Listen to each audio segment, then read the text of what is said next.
Alright मेरे प्यारे दोस्तों, मैं हूं हारिस सुल्तान और एक और बुरी खबर है। नॉर्म यही है कि बुरी खबर ही आती है पाकिस्तान से। अफसोसनाक खबर है कि जैसा कि आप लोग जानते हैं कि जब से इलेक्शन हुए हैं पाकिस्तान में ट्विटर को बैन किया हुआ है। क्यों जी? हमारी जो हसास यानी सेंसिटिव तनसीबात हैं उनके खिलाफ प्रोपेगेंडा किया जा रहा है। 5th जनरेशन वॉरफेयर प्रोपेगेंडा इन्होंने रखा हुआ। ये वो प्रोपेगेंडे हैं, सो कॉल्ड प्रोपेगेंडे, जो तकरीबन इस दुनिया का नॉर्म है, हर मुल्क के खिलाफ होते हैं। हर मुल्क में ऐसे होता है। वहां पे अमेरिका में रशियन इंटरफेरेंस और बॉट्स आते हैं, ये सारी चीजें होती हैं। पूरी दुनिया को इसकी परेशानी है और इसका एहसास है कि उनके खिलाफ मिस इन्फॉर्मेशन और डिस इन्फॉर्मेशन फैलाई जाती है। लेकिन जो मुहज्जब मुल्क हैं वो ये नहीं करते, चलो जी हम जरा ट्विटर को बैन कर देते हैं, चलें जी हम जरा सोशल मीडिया, सारे सोशल मीडिया को बैन कर देते हैं। क्यों? इसकी क्या वजह है? उसकी वजह यह है कि उनके मुल्कों में शख्सी आजादी और फ्रीडम ऑफ स्पीच की उनकी सोसाइटी उसकी फाउंडेशन में है। हमारे मुल्क में क्या, क्योंकि ना रेलू कटा है, ना इस्लामी है, ना मॉडर्न रियासत है, तो ये कहते हैं चलो जी इसको बंद कर देते हैं, कोई धमाका हो जाए इंटरनेट बंद कर देते। सोल्यूशन, परमानेंट सोल्यूशन ढूंढने की कोशिश नहीं करते। तो अब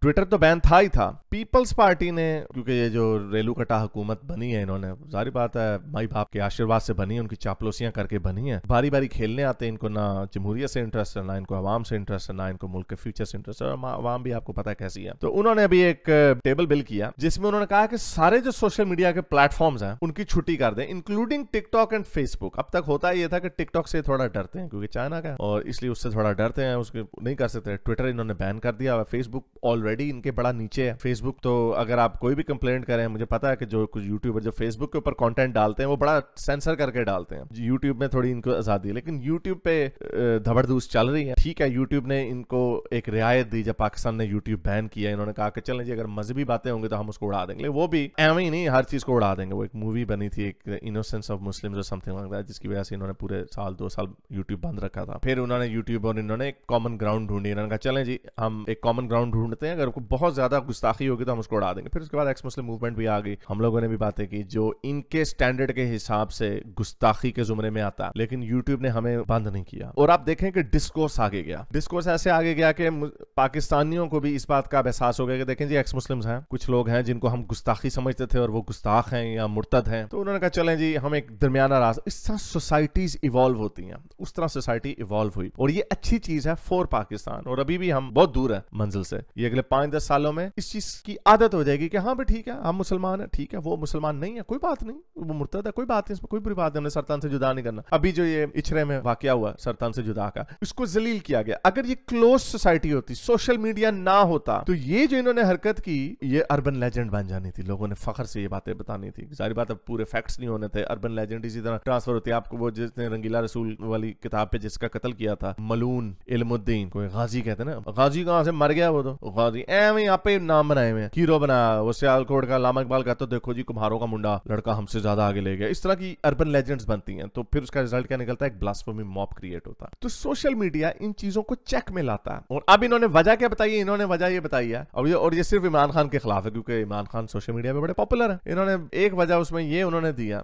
सुनिए जरा कितनी मजे की है, कि इस तरह के प्लेटफॉर्म जो हैं वो यूज हो रहे हैं मुल्क में गलत खबरें फैलाने के लिए, और फेक लीडरशिप क्रिएट हो रही है जो हमारी यंग जनरेशन है उसको पागल बनाने के लिए। फेक लीडरशिप यानी ये इशारा इमरान खान की तरफ है कि इमरान खान एक फेक लीडर है जिसने हमारी आवाम को हुडविंग कर दिया, यंग जनरेशन को। इमरान खान की पॉलिटिक्स से लाख के खिलाफ करें। हम भी यूथ ही हुआ करते थे एक जमाने में, अभी भी बड़ी सख्त प्रॉब्लम है उनकी। ये जो अपील टू इस्लामिज्म है, ये ड्रामेबाजी है, अपील टू पॉपुलिज्म है। लेकिन वो फेक लीडर कैसे हुआ भाई? उसका नैरेटिव है, पॉपुलिस्ट नैरेटिव है, लोगों के कानों में चलता तो ठीक है। इससे क्या जरदारी साहब लीडर बन जाएंगे, या नवाज शरीफ साहब लीडर बन जाएंगे, या शहबाज शरीफ साहब वाकई सच्चे प्राइम मिनिस्टर बन जाएंगे? अगर आप इस तरह की चीजों को बैन कर देंगे सोशल मीडिया को, तो दुनिया आगे की तरफ जाती है। दुनिया आगे जाती है। ये वो मुल्क है, ये कहता है चलें हम, ये वही है। ये मैं बड़ी दफा एनालॉजी दे चुका हूँ। गाड़ी के एक्सीडेंट हो गए तो रोड रूल्स को बेहतर नहीं करना, लोगों में उनको तालीम नहीं देनी कि गाड़ी चलाने के एटिकेट्स क्या है, ये नहीं बताना। उन्होंने क्या करना जी, गाड़ियां बंद कर दो, गाड़ियां बैन कर दो। अच्छा जी इंटरनेट खराब है, सारे लोगों के हाथ से स्मार्टफोन छीन लो। बजाय इसके कि इनका सोल्यूशन निकालें, इसको कॉम्बैट करें, आप जड़ से ही हर चीज को निकाल के फेंक देते हैं। तो अगेन ये सिम्टम्स आए क्योंकि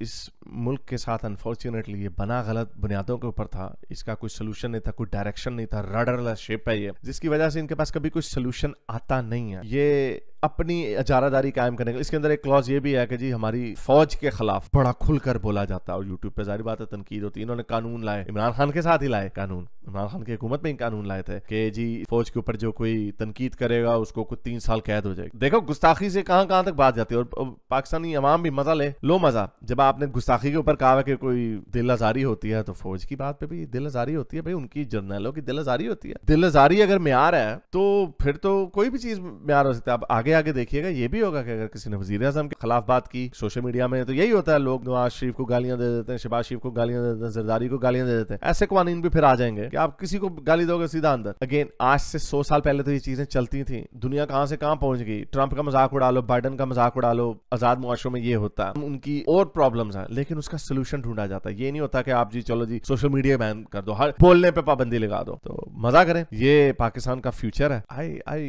have to say this, there is not a single positive indicator in Pakistan, not on social front, economic front पे भी नहीं है, और स्पोर्ट्स के फ्रंट पे भी नहीं है, कल्चरल फ्रंट पे भी नहीं है, किसी फ्रंट पे you cannot see there is anything good happening in Pakistan. किसी फ्रंट पे ये बात नहीं की जा सकती। फिर अगेन लोगों को बुरा लगता है, उसकी वजह यही है कि जो गलत फाउंडेशंस के ऊपर मुल्क बनाया गया था, जिस दुश्मनी को इन्होंने पाला हुआ है गलत बुनियादों पर, उसकी वजह से ये मुल्क कभी भी आगे नहीं जा सकता। बांग्लादेश हमसे आजाद हुआ था हमारे जुल्म के बाद, वो भी मुसलमान है, उन्होंने इंडिया से कहा हमने दुश्मनी नहीं कर। Constitutionally they are secular, law में उन्होंने बताया हुआ कि हम सारे जो अवाम है वो बराबर है। उनकी भी अवाम जाहिल है ऑब्वियसली। अभी एक मैं वीडियो देख रहा था, उन्होंने ऐसी वीडियो डाली है सर कि वो भी पागल है एक लिहाज से। लोग दीवारों पे पेशाब कर देते थे ना सड़कों चौराहों पे, तो उधर जगह जगह पे लिखा हुआ था बंगाली जबान में कि भाई यहाँ पे पेशाब मत करो, तो वो बाजियां तो वही भी पेशाब की धार मार देते वहां पे। तो अब उन्होंने कहा अच्छा जी अब हम क्या करते हैं, उन्होंने सोल्यूशन ढूंढा, जाहिलों को जहालत से ही खेला उनकी। उन्होंने वही मैसेज जो है ना अरबिक लैंग्वेज में लिख दिया वीडियो देखिए, उन्होंने अरबिक लैंग्वेज में लिख दिया तो उन्होंने पेशाब करना छोड़ दिया। इसके ऊपर मैं लादा से वीडियो बनाऊंगा। ये इतनी कॉमेडी हरकत है कि इतने जाहिल है, उन्होंने कहा अच्छा जी अब हमने पेशाब नहीं करना है क्योंकि तो अरबिक में लिखा, और हालांकि मैसेज वही है कि यहाँ पे पेशाब मत करें, तो वो लेकिन समझते हुए अरबी है, कुरानी जबान है, तो जहालत उधर भी है।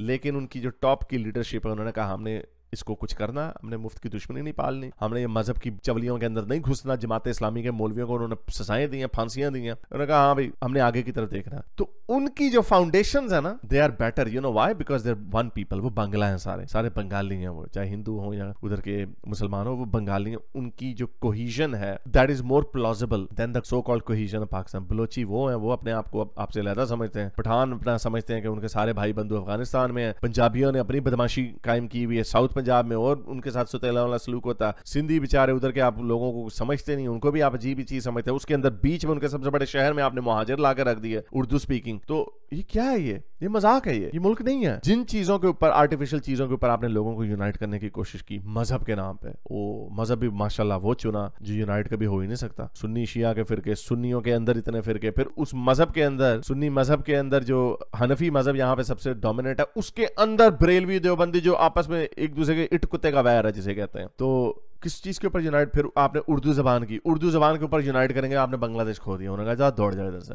कोई भी चीज सही नहीं है, एक ही सोल्यूशन है जो इनको नहीं, अभी नहीं आएगा, 30-40 साल बाद समझ आएगा, जब ये और मजीद ठोकरे खा के पागलों की तरह हर दर से तो जलील हो गए। अभी इंग्लैंड ने कर दिया कि पाकिस्तान, इंडोनेशिया और अफगानिस्तान ने ये जो दाढ़ियों वाले जाते हैं वहां पे हेट प्रीचर्स, इनको नहीं हमने लाना, वो हर जगह से ठुडे खा रहे हैं, जलील हो रहे हैं। लेकिन अभी इन्होंने और खाना है। आप सोचेंगे यार इससे ज्यादा और क्या बेइज्जती हो सकती है, अभी और खाएंगे। फिर इनको आएगा एक ही 21वीं सदी में आगे जाने का तरीका, सेक्युलर लिबरलिज्म। ये वो वैल्यू सिस्टम है, ये वो वैल्यू सिस्टम आपको जो देता है जिससे आप मॉडर्निटी को एम्ब्रेस करते हैं। फिर मॉडर्निटी को जब आप एम्ब्रेस करते हैं, आप साइंसेज में, एजुकेशन के ऊपर फोकस करते हैं, वुमेन एम्पावरमेंट पे, लिबरेशन पे, इंडिविजुअलिज्म के ऊपर यकीन रखते हैं, और फिर उसके नतीजे में आपकी जो पर कैपिटा ग्रोथ है वो होती है। ये दुनिया में जितने मुल्क देख लो, कौन सा मुल्क है, कम्युनिज्म सिस्टम एक आया था जिसने चैलेंज किया था, क्या बना उसका, व्हाट हैपेंड, फेल हो गया। एक ही सिस्टम है वेस्टर्न लिबरलिज्म जो है, both in economy and in society. वही लिबरलिज्म है जो आपकी अपनी फंडामेंटल वैल्यूज हो सकती हैं जिनके ऊपर आप बिल्ड कर सकते हैं। जैसे जापान ने किया, ट्रेडिशनल कंट्री है, उनकी अपनी